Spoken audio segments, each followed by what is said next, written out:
una crisis. La crisis está definida como un estado temporal. La crisis no es un proceso. En un proceso yo me puedo quedar, ¿cierto? Tengo diferentes etapas. Pero la crisis es un estado de desorganización del cual yo tengo que salir. ¿Qué tiene de particular esto? Cuando una persona está en crisis, todos los recursos que había utilizado antes para resolución de problemas no le son suficientes porque el malestar emocional o psicológico que tiene hace que de alguna manera no pueda avanzar. Entonces, Slacky nos dice, estado temporal de desequilibrio en donde el sujeto no es capaz de responder a las demandas del medio utilizando los medios que utilizaba antes para obtener un resultado positivo o negativo. En la crisis encontramos unos principios clínicos. Estos principios clínicos, digamos, debemos de tenerlos claros porque de acuerdo a esto es lo que nos da como la base para nosotros avanzar y ayudar a la persona en crisis. El primer principio es el principio de oportunidad. La crisis siempre debemos de verla como algo que puede generar una oportunidad de crecimiento o por el contrario, un peligro para que la persona se quede ahí, se estanque o se vaya hacia atrás en su proceso de crecimiento. Este principio de oportunidad nos da a nosotros, que vamos a ser los ayudantes, entre comillas, de la persona que esté en crisis, que la podamos ayudar en el momento oportuno, en el momento en que se presenta la crisis. Las metas es el otro principio clínico. En las metas es qué es lo que nosotros estamos proyectando a ayudar a esa persona. Si estamos con un grupo de personas que están en crisis, ese grupo de personas todas tienen diferentes necesidades, ¿sí? Hay unas necesidades básicas que son para todos, pero hay unas necesidades psicológicas y emocionales que son para cada uno. Pero si estoy solamente con una persona que esté en crisis, digamos, del tema que estamos tratando acá, que es suicidio, entonces, ¿cuáles son las metas que yo me voy a fijar para esa persona? Lo que para mí puede ser muy importante, para esa persona no, o viceversa. Entonces, no me puedo centrar en mí como ayudante, sino en lo que necesita esa persona.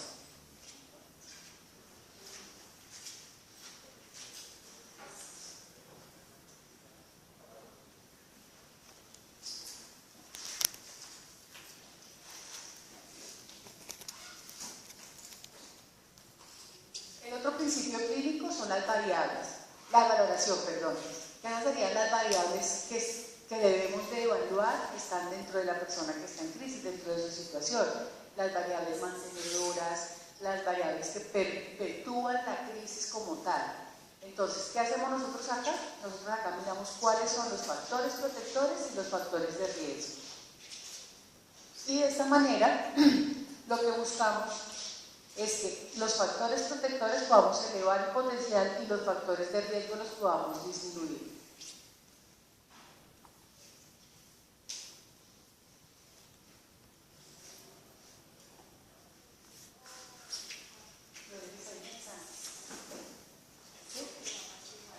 Perdón un segundito, no.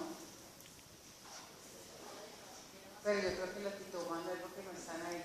Bueno, es que antes de esto voy a hablarles un poquitico de dónde nace la intervención en crisis, como la epistemología de la intervención en crisis.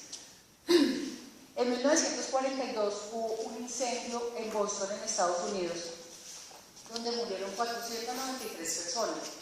En este momento, un psicólogo de apellido Lieberman se dio cuenta que las personas sobrevivientes empezaron a presentar una cantidad de características generales frente al suceso. Entonces empezaron a hacer se empezó a hablar de lo que era la intervención en crisis. Digamos, esta ayuda inmediata que se daba por medio de los primeros auxilios psicológicos a estas personas. Se empezaron a ver cómo emocionalmente era tanta la carga que los desbordaba, que necesitaban que alguien estuviera ayudándolos no solamente emocionalmente, sino con sus necesidades básicas, cubrir sus necesidades básicas, decirle que, dónde puede dormir esta noche, por ejemplo, qué va a ser la próxima semana, qué va a ser el próximo fin de semana. No eran necesidades a largo plazo de qué va a ser con su vida dentro de un mes, no, era algo inmediato. Pero tenemos unas bases históricas que, digamos, que podemos retomar y podemos darnos cuenta o sea, las crisis han existido siempre, ¿no? Entonces, digamos, Charles Darwin nos habla de las crisis cuando nos tenemos que adaptar, ¿sí? Cuando tenemos que adaptarnos a nuevas situaciones, tenemos una crisis. Pero estas crisis son de tipo circunstancial. Las crisis, de tipo ambiental, tipo de crecimiento, bueno. Pero las crisis que nosotros estamos trabajando dentro de las crisis suicidas son crisis circunstanciales. ¿Cómo es el comportamiento del asistente? ¿O cómo es el comportamiento del asistente? Primero debemos de ser activos, no podemos ser unos entes pasivos, debemos de buscar soluciones. Digamos, si tenemos una persona que nos está consultando por una ideación suicida o está en una crisis suicida que ya es inminente, entonces debemos saber con qué redes de apoyo cuenta esta persona. Entonces debemos de ser activos, buscándolas, llamando, acompañándolas, más directos o más directivos. Más directivos no es mirar el ser directivo como el mandar al paciente, sino buscar el objetivo que hace que la vida del paciente sea salva. Entonces debemos de ser como muy proactivos con eso. Y orientado a la consecución de los objetivos. Si el objetivo mío es salvar la vida de ese paciente hoy, pues debo estar orientado y concentrado en eso hoy. Buscar las redes de apoyo. La red de apoyo puede ser un amigo, la persona que lo acompaña, si no trae acompañante, entonces buscar cómo solucionar el problema inmediatamente. Y fijar necesidades inmediatas, todo lo que les decía. ¿Qué vas a hacer esta noche? ¿Quién te va a acompañar? ¿Qué vas a hacer si en algún momento aparece la idea? No, señora, yo no sé, yo he pensado en que me voy a colgar. Entonces empezar a buscar recursos que empiece a ver que esa decisión la puede postergar mientras llega la ayuda, hacer la llamada, irse para la casa de un amigo, irse para la casa de la mamá y movilizar los recursos de ayuda, o sea, empezar yo a llamar, a buscar, a orientar. A veces las personas pueden tener muchos recursos, pero no los tienen, o sea, no los perciben. Entonces lo importante es que nosotros, como ayudantes, podamos ayudarles a percibir esa ayuda que tienen ahí. Ah, no, acá sí estaba. Yo pensé que estaba sí. Bueno, entonces, influencias teóricas. Entonces, Charles Darwin nos dice adaptación de los animales a su ambiente. O sea, ya desde ahí se empezó a notar que cuando nosotros que estamos también dentro del grupo del animal, nosotros necesitamos adaptarnos, pero adaptarnos nos genera una crisis, ¿sí? Digamos, cuando estamos en el jardín y entramos al colegio, eso genera una crisis para nosotros. De pronto en ese momento no lo percibimos, los perciben nuestros padres, ¿sí? Entonces nuestra red de apoyo es la que está ahí, acompañando, llevando. Es más, cuando llevamos el niño la primera vez a la guardería, entonces entra en crisis porque la mamá lo dejó allí.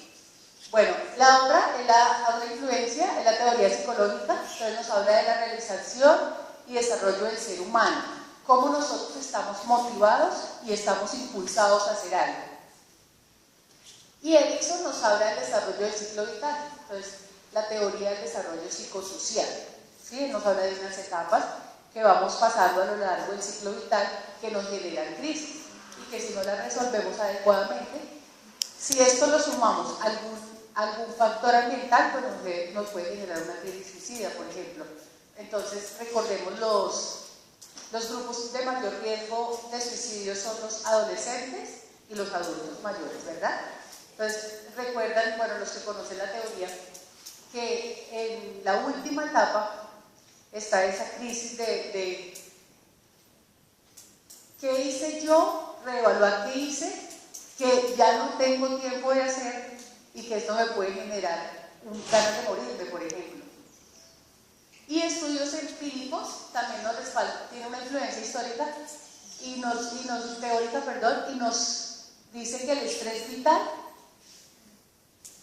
nos puede generar una crisis, ¿sí? O el estrés continuo al cual estemos expuestos y el trauma. Bueno, algunos teóricos nos dicen primero que para resolver una crisis adecuadamente es importante una efectividad clínica, que ustedes sean empáticos, que sean auténticos, que no juzguen, que realmente quieran, digamos, ser desprovistos de todo ese ropaje que uno trae de su historia personal, olvidarlo y estar frente a la persona y de verdad quererle ayudar, de verdad, como meterme en los zapatos de esa persona para saber hasta qué momento y hasta dónde puede irme ayuda. La efectividad técnica, pues, sería evaluar la mortalidad de la persona, ¿sí? Si yo evalúo y dentro de los factores de riesgo tiene acceso a armas, a veneno, a esta cantidad de cosas que pueden llevar a que, digamos, cometa suicidio, entonces tengo que evaluarlas para poder reducir esos factores de riesgo y mirar qué recursos. Dentro de todo esto que hemos, digamos, maciado todos estos días es factores de riesgo y factores protectores. También nos dice que la empatía, bueno, lo mismo, comprensión, sintetización del problema, examinar recursos de asistencia al plan de acción. A veces el paciente llega, o la persona, no hablemos de paciente, la persona que me encuentro en la calle que me pide ayuda o que yo veo, percibo que necesita ayuda, me puede contar muchos problemas, ¿sí? Pero el problema, cambiando uno de esos problemas, se pueden solucionar los otros. Entonces, ¿cómo empezar a sintetizar qué es lo que realmente hace que la persona se quiera tomar esta decisión? Examinar los recursos, volvemos a mirar los factores protectores y asistencia en plan de acción, o sea, ¿cómo yo hago ese acompañamiento? También nos dicen que manipulación del ambiente, o sea, ¿cómo si yo cambio algo dentro del ambiente puedo generar que esa persona cambie esa decisión que es definitiva ante un problema que es transitorio? Apoyo general, enfoque genérico, adaptación individual de la intervención en crisis.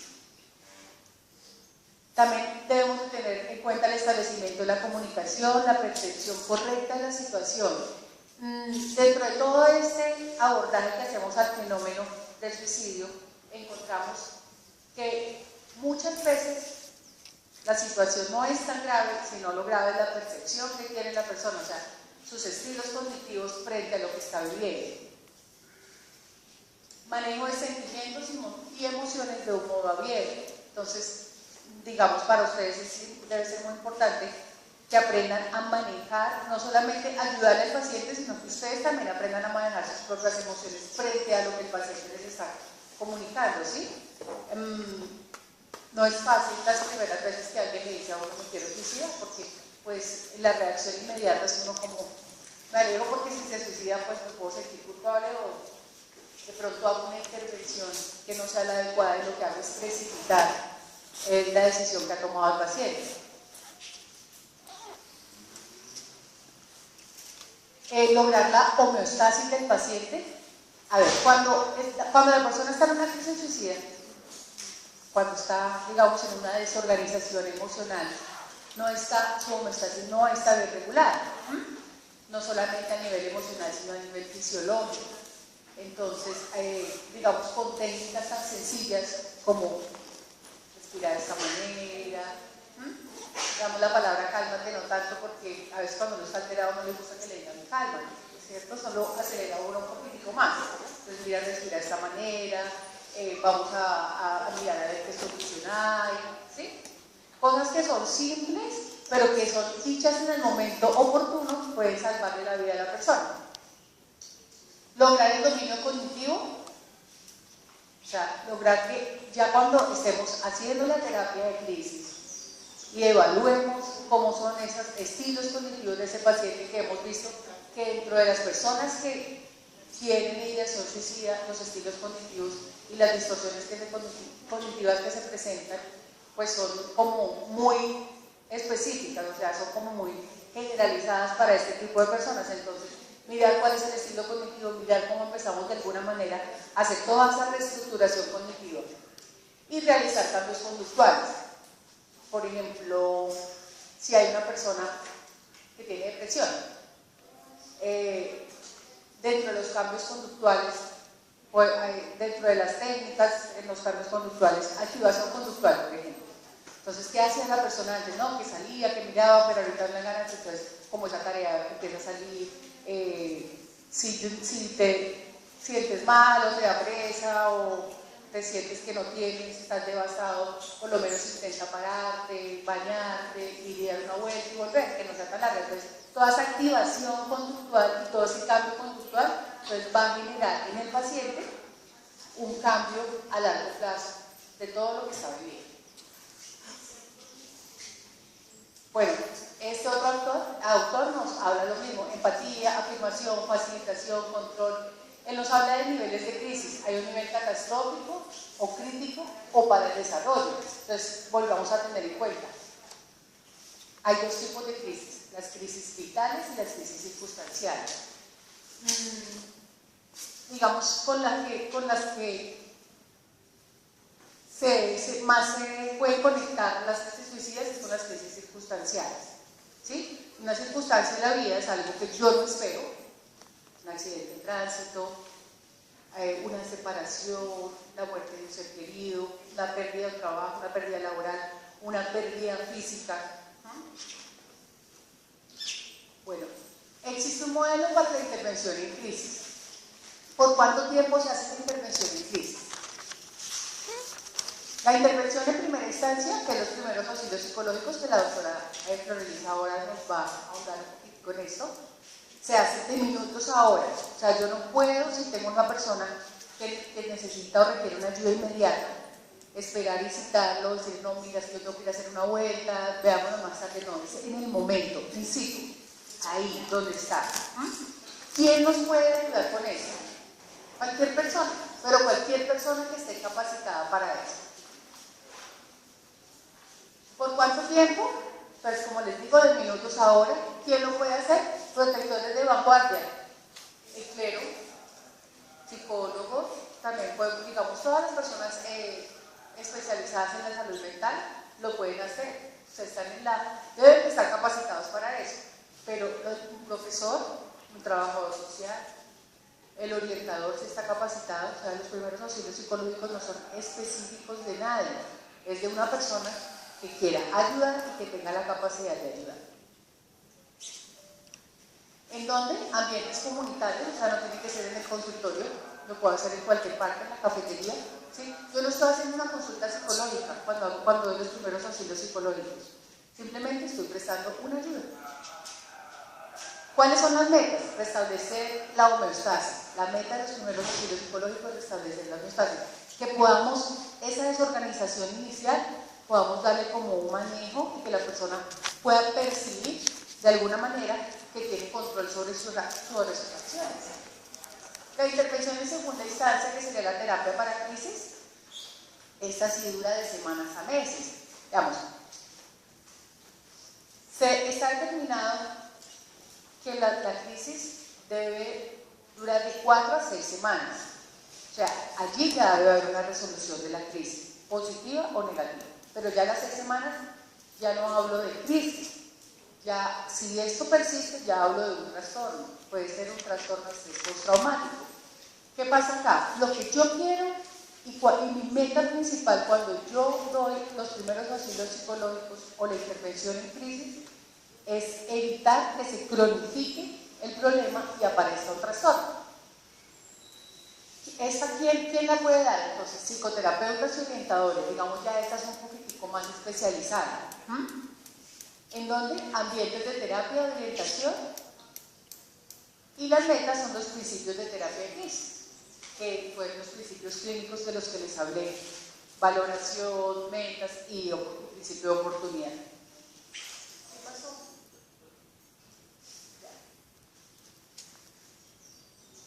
Bueno, vamos a hablar de la intervención en crisis. Existe una situación de crisis, una pérdida. Aparece el desorden emocional o el desorden fisiológico, toda esta cantidad de cosas que pueden llegar a pasar. Después aparece una negación. pero entre la negación está la situación de crisis, el desorden, la negación y un pensamiento intrusivo de lo que pasó. Y allí hay como una comunicación entre la negación y el pensamiento que hace que este desorden aparezca. Por ejemplo,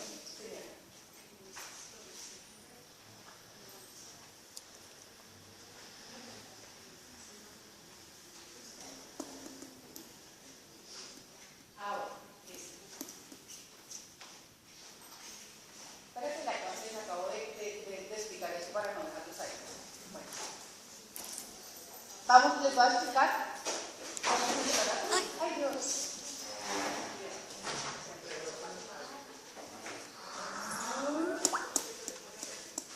¿Se cayó? Sí, se cayó.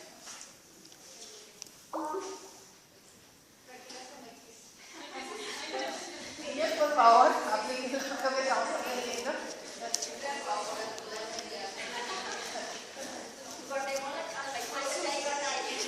Todos, vi que todos quedaron congelados.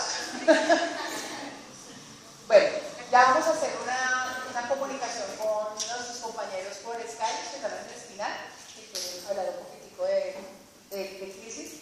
Y les acabo de explicar. Entonces, aparece el desorden, está la situación crítica o la situación de crisis, aparece el desorden, aparece la negación y aparecen los pensamientos intrusivos. Después de esto debe venir la reorganización a nivel emocional y a nivel mental y ya la homeostasis.